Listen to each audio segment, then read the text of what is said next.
All right, what's up, you guys? We are back. We are kicking off season 5 with hello, and we never made it over to video. Let me just this has been 2-3 weeks in the process, and I said, you know what? If it ain't broke, don't fix it. So we back audio. Make sure that you subscribe and follow the podcast and into your business here on Spotify and wherever you prefer to listen to your audio podcast. I would appreciate it. Season 5, we're back. And this is all about the women. I know we did 2 seasons of men stuff, guy stuff, man stuff, Black Men Matters. And I'm really getting back to the women, getting back to all the things that we deserve, all the things that we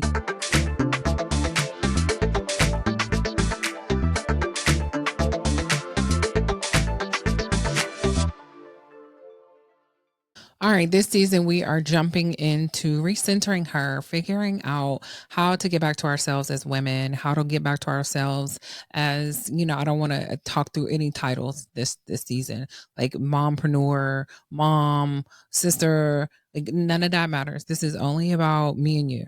Like that's it. Nothing other than that. Nothing special other than us. Like we've, taken 4 seasons to talk about everyone else. I know we kicked off season 1 with some therapy stuff, so hopefully, we can, bridge back to even season 1. We kinda got off track a little bit with, dating stuff and personal life stuff. I was going through divorce and all the things. So, taking a step back, as a woman, I've gone through some woman-centric things over the last couple of years, and I wanted to, like I said, get back into podcasting, right? Because I've learned so much along the way.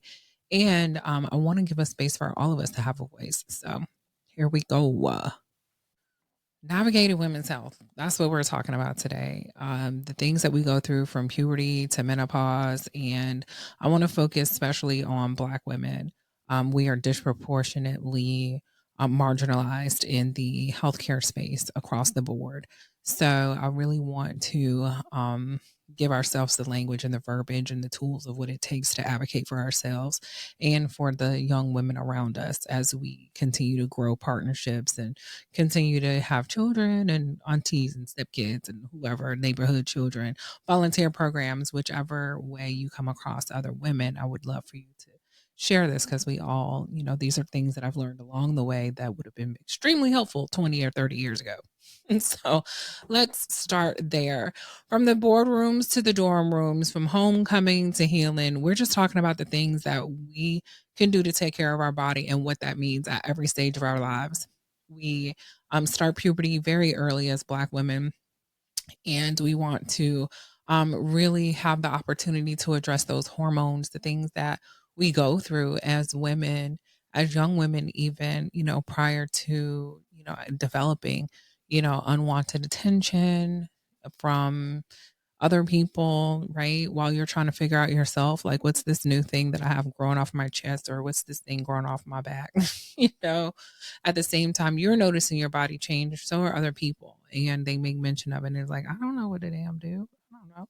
So grab your iPods, grab your speaker, your headphones, get your tea, and let's get into it.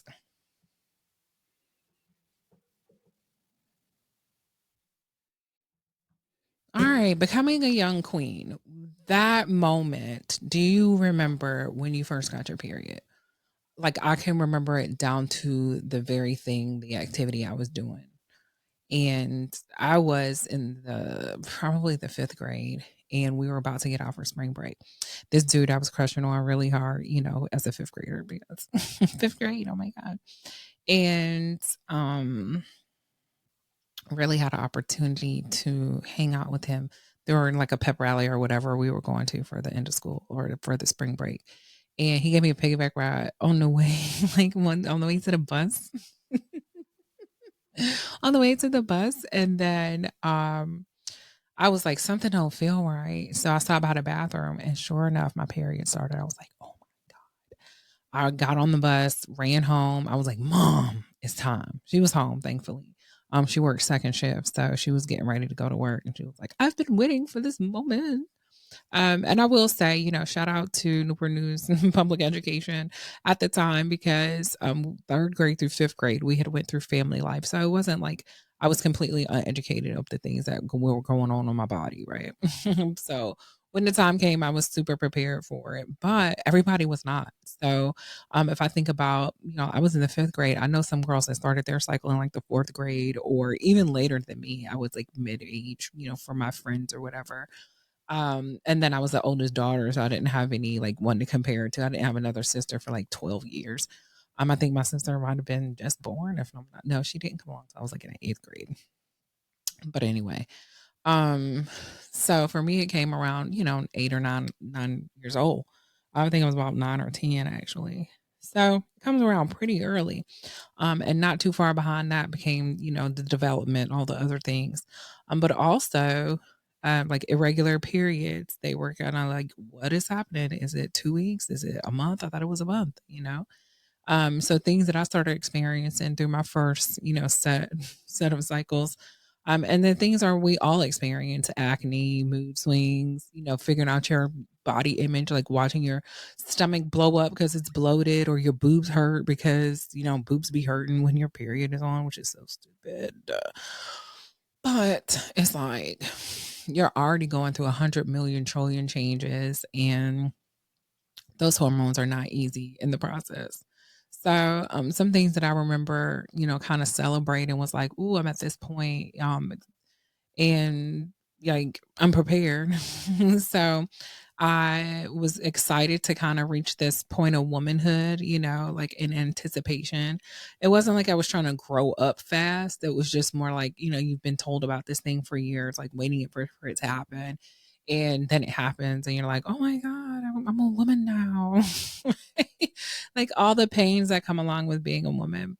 And then, making sure that, if I could think back to then, if I could tell myself one thing was like maintain, like encourage body positivity, like the things that are happening in my body are different that I'm accustomed to. I look different than my peers. I was much taller. Like I've been the same height since like eighth grade. So like I've always been kind of taller. And then like I leveled out, obviously, as an adult, I'm like 5'7". So it's not like I'm super tall. So let's not get carried away. But I've been the same height since like freaking middle school. So back then, like I go back through pictures and I look like Big Bird in comparison to like my family and friends, just because it was such a big difference in um like size. Like I said, I had growth spurt, pretty early and big feet, big hands, big all of that. And then barely grew into it. I still got big feet and big hands.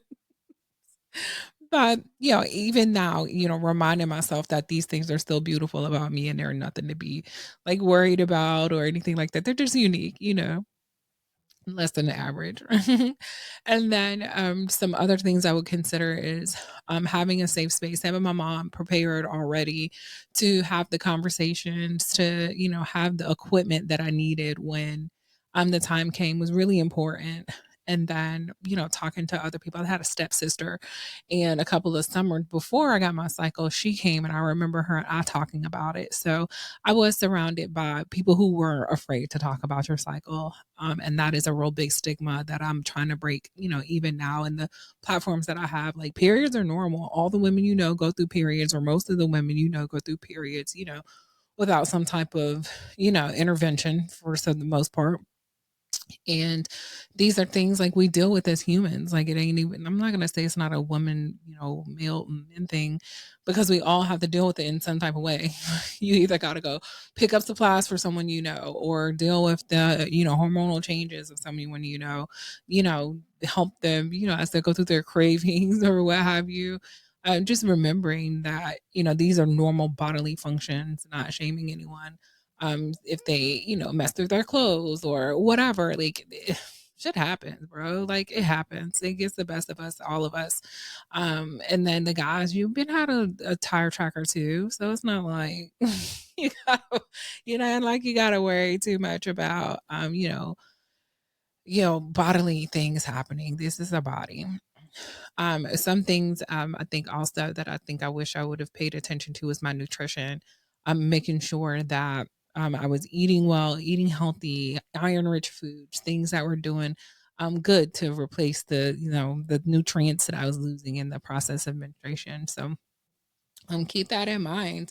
And these are all, good formative foundational things that you should kind of associate with your cycle. It's just a part of your life. It's not like the end of the month. Oh my God, I gotta wait till it all da da da da. Like, no, live your life. But understand that if we get to the point where as we kind of talk through as we get older, getting into that reproductive stage, being really aware of the changes that your body is going through, hormonal imbalances, that period that is just really irregular or is super heavy, or the cramping puts you down for a day. Those are things that are a cause for concern. We have all kinds of things against us, in this day and age. We have PCOS, like polycystic ovarian syndrome, I believe is what it all stands for. Fibroids. I had a pretty significant case of fibroids, and what was ultimately the reason I had a hysterectomy, and endometriosis, endomyosis. There's so many different things, cervical issues. Shout out to Gardasil, because Gardasil was like a vaccine that you could get before. When I got it, it was back, in the early stages of it, and you had to get it before you were 26, and only women could get it. But if I'm not mistaken, my son has gotten Gardasil, my oldest son. He has gotten Gardasil to protect against HPV. So, um, having those precautions pretty early, I think was very helpful. But making sure, birth control is also another kind of thing that we have to think about. Not only does it obviously, help you not have children, but it also helps balance some of those hormones. So as we're getting into those, reproductive ages, and your period is a little less than normal or a little more than normal, and any variance in that should be a cause for an alarm. Say something to your doctor. And if your doctor is just like real passive about it, oh, that happens to everybody, oh, da da da da da, well, guess what, not everybody got a new doctor, because that's exactly where you should go. Abnormal periods are not normal, right? There's always a symptom or something significant, and the earlier you catch these things, the better for you overall. STI awareness and safe sex is huge.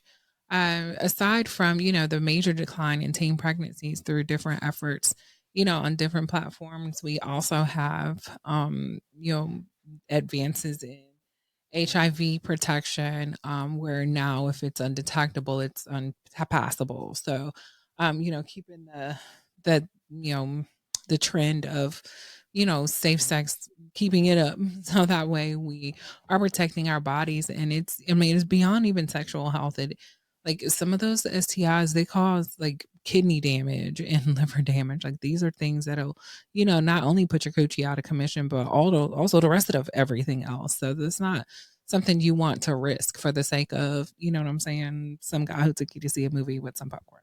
Okay.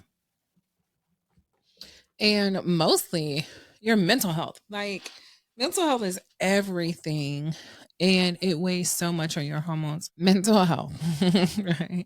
Especially like anxiety, depression, stress from like code switching, microaggressions. As Black women, we gotta be somewhere different, be someone different everywhere we go. And that shit gets annoying, because it's like, God, I gotta be mom when the kids get up, and then I gotta be wife when the husband gets up, and then I gotta be Miss White when I'm at work, and then pick up the daycare, it's still Miss White, and then go to, church, and it's Sister Sheena, and then I go home and it's still mom. And it's like, woo, when do I have a chance to just shut up and not talk, or talk to my homegirls, people who speak the same language, just to be, talk the same as me, without having to worry about all that other crap. So, making sure you have a good, people around you, so that way you can manage those type of imbalances. All right. So as we do our wellness check for like our cycle, making sure that we're good to go, check and track your cycle. Make sure, like, when you're ovulating, the different stages your body goes through. hormonally, like how you feel mood wise, how you feel, the wetness and the consistency of your girl down there. Like all of those things are indicators. So do a little bit of research. I'll make sure to put in some resources here, and that maybe later on in the season we can get someone to come in and talk to us. You guys ask good questions, okay? So we can get somebody who, answers the questions that you have. Or if you're going through a situation and want to know something, more, let me know. We'll find it out. All right. So, don't ignore those painful periods. If it gets to the point where it's interrupting your day, where it is heavier than normal, if, major changes, say something, call a red flag, say, call your, gynecologist, call your primary care physician, call somebody, let somebody know, reach out to a student wellness center. Like I said, I want make sure we are getting our HBCU girlies in here too, but, make sure you get everything, all the resources that you would need. Make sure you know where Planned Parenthood is. Planned Parenthood does more than just abortions. They do all kinds of preventative care, and have resources to make sure you're taken care of. Okay. Use protection. Again, I know we talked about different vaccines that have come along the way, but use protection. Like there's nothing, those STIs can tear you up, right? Even like crabs. Like who wants to deal with that? Like you don't have to put yourself through that, or risk your body for some dude you don't even know, girl. So please wrap it up every single time. It is not worth it. You don't want no questions. You don't want what if. No, nope. No. Wrap it up. Okay. Wrap it up. Talk to your aunties. Ask them. Ask them. Seek out support on campus or through your like employee resources. If you have employee benefits, utilize that ERP. I mean, utilize those benefits that you have, across the board, for every segment that we have to make sure that we're having good balance and we're doing the things that are right for our bodies. All right, boom, you pregnant. Pregnancy is a whole nother donkey. Okay. For me, I've been pregnant twice. My first pregnancy, pretty normal, unadvantageous pregnancy. One ultrasound, it was a boy, right? Normal size until, I knew I was getting a little bit big at the end, but come to find out, he was a 10.5 pounder. So my first son was pretty big. He was born on his due date. And I remember having really good care. I had a midwife. I was living in Florida at the time. And I was on like, public assistance. I just got out of jail. Like life was crazy back then. Life was crazy back then. So I was in Florida and they assigned me a midwife and it was great. I had a great experience being pregnant and going through, shout out to Lee County. uh, but public health because they definitely took care of me in Jacqueline. All the way through, making sure food stamps, WIC, all the opportunities we had to be successful as a young family, then we had those. I was married at the time. We'd have moved down to Florida.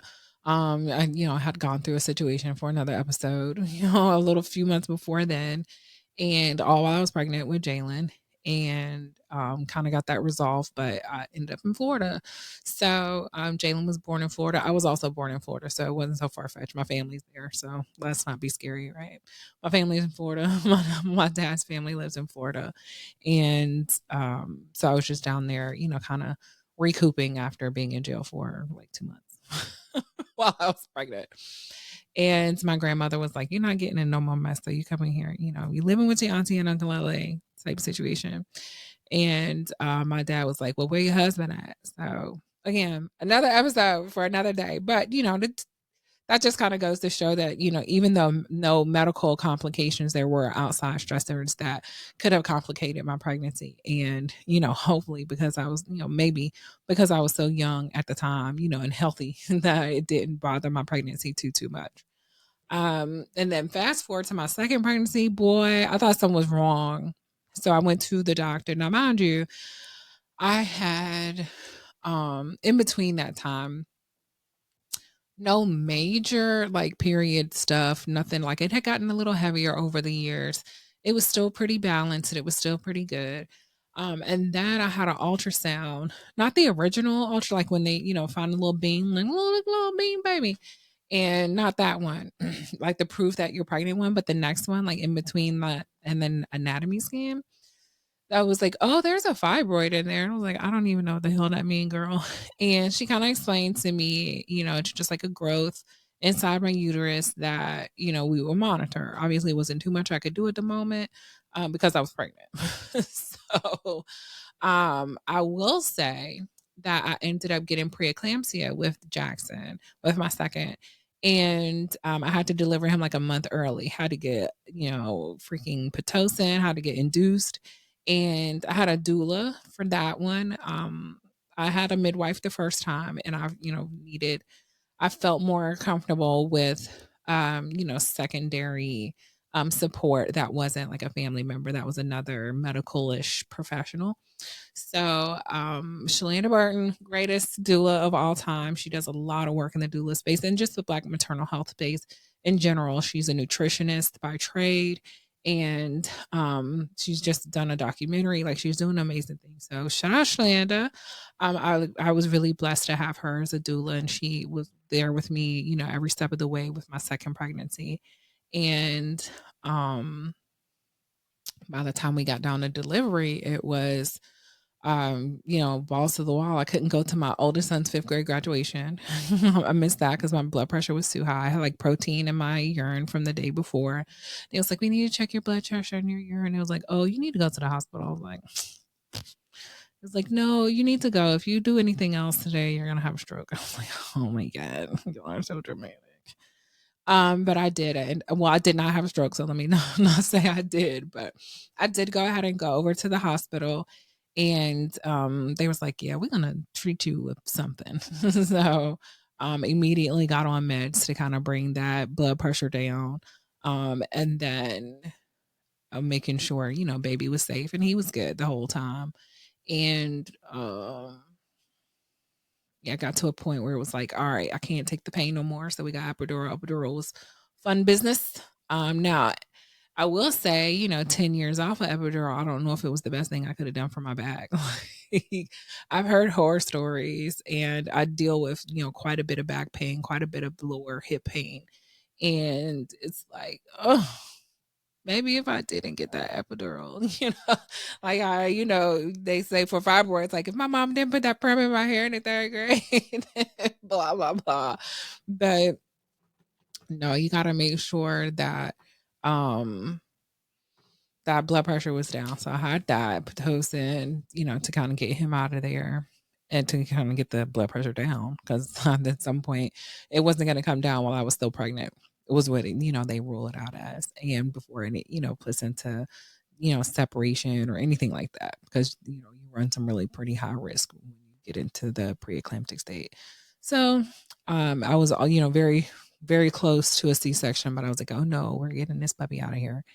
And 1, 2, 3 push, she was out. It was so simple. I've pushed turds harder than it took for to get Jackson out. But because of the Pitocin, the labor was horrible. But again, taking the time to advocate for myself, my doula was really, really, really impactful in making sure that my birth plan, we stuck to my birth plan the best we did. And when I had to make adjustments based on my medical team, they were like, look, you should probably go ahead and do this thing or whatever. And I was like, but I don't. And she would, Sheena, this, have to consider the health of you and the baby outside of your ego. All right. So I got over it and ended up being a really, good experience. So deliver them, still deal with high blood pressure for quite some time. Like now I'm in like a program that they have to come check my blood pressure every damn day for like 3 weeks after having Jackson, which was fine. I mean, I'm glad because my husband at the time, because now we're on to the next husband. Husband at the time, he was on the road. So it wasn't like he was a truck driver. So it wasn't like he, was there in case anything happened. I'd be dead for days or sick for days by the house by myself. So after that, that's when I really started to notice some changes in my cycle in the way just my uterus worked all overall, you know what I mean? I was like, I don't know if this is the same coochie I had the first time. But I mean, like vaginally, all of that worked fine, you know what I mean? But like we're talking about like hormones, talking about like cramping, bleeding, those type of things that happen in your uterus, your cervix, those places. I started to notice some differences. A lot of pain during my ovulation. I was like, what is going on? And, a couple of doctors, just like, oh, just get on some birth control. And then started seeing a fertility specialist because the fibroids were getting bigger. So, instead of I did not wanna do a hysterectomy. My gynecologist was like, right after having Jackson, she was like, "If you ain't gonna have no more kids, we can go ahead and do the hysterectomy, it can be done." I was like, "No, I'm 33, 30, whatever, and I could potentially have more kids." Like, I wasn't ready to kinda let that go yet. Like, I didn't realistically, financially, and emotionally, or spiritually want any more children, but I wanted to at least have the possibility to have more children. So, I was just like, "Nah." So we decided to see a fertility specialist because, oh, she had heard he could shrink a, for the, rumor mill for the sake of it. But so I started this like experimental drug called Orion. I mean, it was past the experimental phase. It was just really new. Take a pill in the morning, take a pill in the evening, and I kind of track my progress. The blog is out there somewhere. I think it's on itchgina.com actually. Honey, I Shrunk My Fibroids is the name of it. So I'll tag that one here too.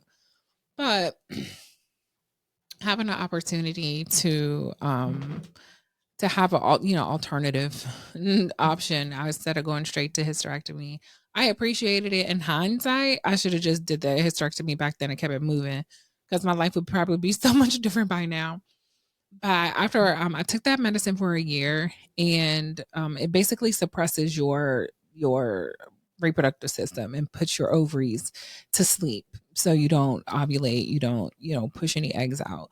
And because it was believed like that the estrogen or the same hormones that kind of release eggs and whatnot are the same ones that grow your fibroids. So the idea was that we wouldn't be doing any of that, so it wouldn't grow.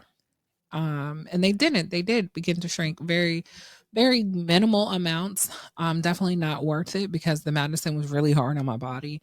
Gained a bunch of weight and had really bad like GERD. It ended up giving me GERD, like a gastrointestinal, whatever reflux disorder or something like that. But like, so I'm on Prozac still, 5 years later after taking that damn medicine. But so I was like, I'm over it. And it's like killing me. It's killing my mood. It's killing all of the things. So came off of it, weaned off of it. And once those periods came back, it was nonstop, almost like ridiculous. Like it was an insane amount of blood. So I was like, look, doc, we got to do something about this. Something got to go. Something got to be done. So finally last summer I had a hysterectomy, and best thing I could have did for myself. Hands down best thing I could have did for myself. However, I do think back to different decisions that I made or different things that I could have done to avoid that, I suppose, if I wanted to. But now, like I said, I I should have did it a long time ago. And this is by no means encouraging you unless you're like miserable like I was. Like if you were miserable like I was, girl, get that thing out of there. You ain't doing nothing else with it anyway.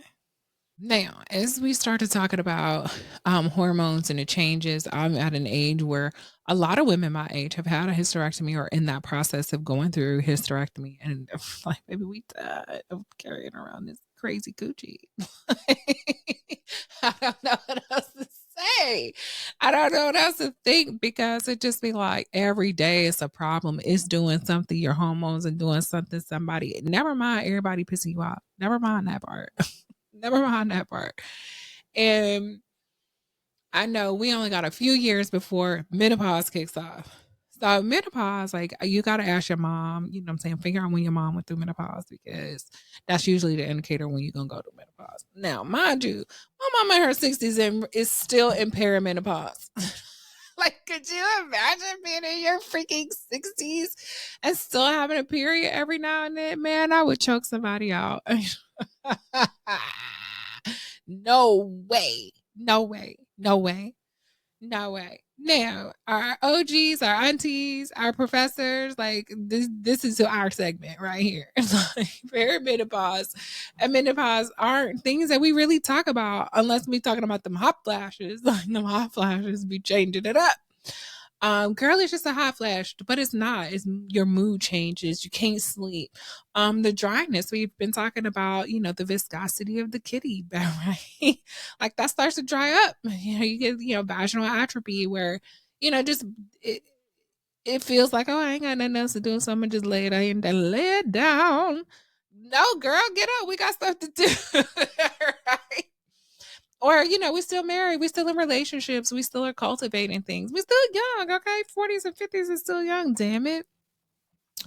But even as Black women, we have more severe problems layered into, higher risk for breast cancer, higher risk from like dying from breast cancer. And like, there's so many changes. Your body has constantly been under changes your whole freaking life. Like, we just went through puberty.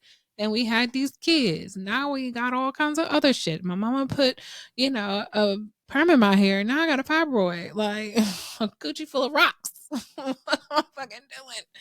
Please. And then you finally get to a point where your life is, hopefully slowing down towards retirement. And it's like, ooh, now let's go through another bodily change. It's gonna change everything about you. Child, the worst. Okay. But we are grateful we got these bodies God gave us. Amen. Amen.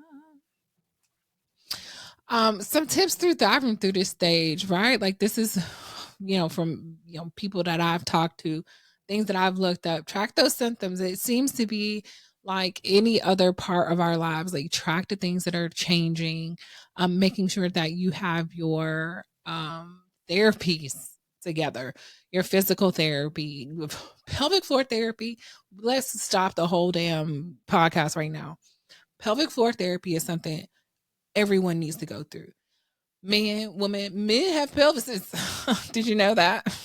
Men have pelvises. They also deal with like hernias and different things in their bodies that may not necessarily trigger them to think, oh, I need a pelvic floor therapist. But you do go through sports injuries, growing injuries, all of that is part of it. So this is my plea to you for everyone to go through pelvic floor therapy, or at least talk to your doctor about it. See if you can get a referral for it. But especially my childbearing women, like the ones who have already had kids, like those muscles, some of those things, that structure is not the same after carrying a baby. So make sure that you're taking the time to heal those things in your body. It is a major C-section is a major surgery, and you go through no type of therapy afterwards. That is insane. If they replace my knee or do something to my back, I gotta go to the doctor every week, sometimes 2-3 times a week for months, right? To rehab that. Why would you cut open my body in half to pull out another human body and never check on it again for 6 weeks? Is that crazy to me? No. Don't tough those things out. Write them down. Make sure you get them over to your team. Staying active is something that I've had to recall. I went through like my super late 30s and maybe early 40s, like 40, 41. I'm still 41, but I'm about to hit 42, and I'm back in like the gym mode. It's like I got a second win for another body because why not? Right? I don't know. And I like what my body is doing naturally right now. So I was like, what if I just turned it up a notch? So I've jumped back in the gym, and I won't call it cycled, but I have gone up and down in my weight. Like I know how to lose weight when it's time to lose weight. Like it's no question. There's no, do I have to eat this? Do I have to? Nope. I know exactly what to do. No alcohol. So here's, my quick five. Right? I'm going to drop 15 pounds in 30 days. Be consistent at the gym every single day, no days off. And that's not meaning I'm going to kill myself at the damn gym every day. You know what I'm saying? I do a moderate workout every day.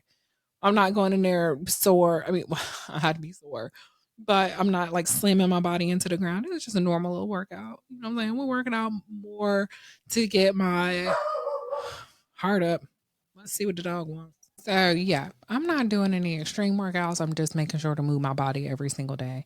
And sometimes I'm still kind of in the mood to move. So I we'll go for a walk, a little brisk walk around the neighborhood every now and then. But make sure that you're doing some body movement. And then body work is another, place that I really, really, really lean into. It's a little, I don't want to call it more intense than massage therapy, but it's in between maybe a massage and physical therapy. So I go to someone and she just like manually removes like the stress knots out of my body. Make sure like my hips are flexible, making sure like I'm really stretching and giving my body a really, really good stretch. Sometimes in ways and places that I can't necessarily get to. So I would definitely look into body work. Like ask your massage therapist if you have a good massage therapist. If you're in Greensboro, I'd be more than happy to refer some amazing ones to you. Or Alamance County. Alamance County Community College has a really good program over there, and their massage therapists are really amazing. So there's a place you could go. And then, like I said, if you're in the Greensboro area, I'd be more than happy to give you any referrals for a man or a woman. So take care, everybody. Talk to your circle. Get those girls in there. Every part of life, we need our girls. Right? It's not the end. It's just like a part of the cycle. So we make sure that we do the things that we need to do to our bodies. We protect it. Emotionally, physically, with whatever barriers and vaccines we need, whatever boundaries that we need. Right? We talk through consent and all of that kind of stuff. So we just want to make sure that we are doing due diligence to this body that we will have forever. From our first period to our wise women years, Black women bodies tell a tale of strength and resilience and beauty, but our health should never be secondary. Remember that, sis. You're worthy of care, okay? You deserve to be heard, and your body is not a battleground. It's a masterpiece. You can't pour from an empty cup, so make sure you fill yours up. Thanks for tuning in, y'all. Thanks for listening. I'm glad to be back. Glad to be back with the episode 1. This is getting uploaded right now. If this episode spoke to you, do me a favor. Send it to your group chat. Tell your line sisters. Tell your mama or your mentee. Let's build a community right now. There are so many things that are against us as women in the healthcare space in general. So the bigger we band together, the bigger we are. So pass this on along, and I will talk to you all in the next episode. Bye.